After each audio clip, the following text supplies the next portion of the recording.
اوكي. اوه ما بفيليني بإن دادي مانيسو.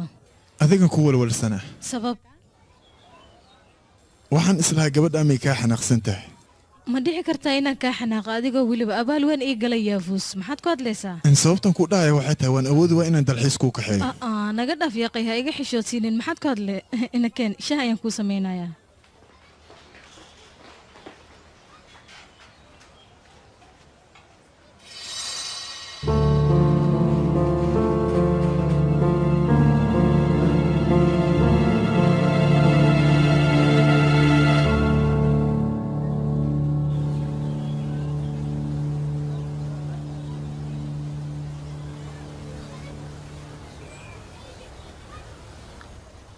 in waxaan ku weydiinaa geedkan aabbaha maa sameeyey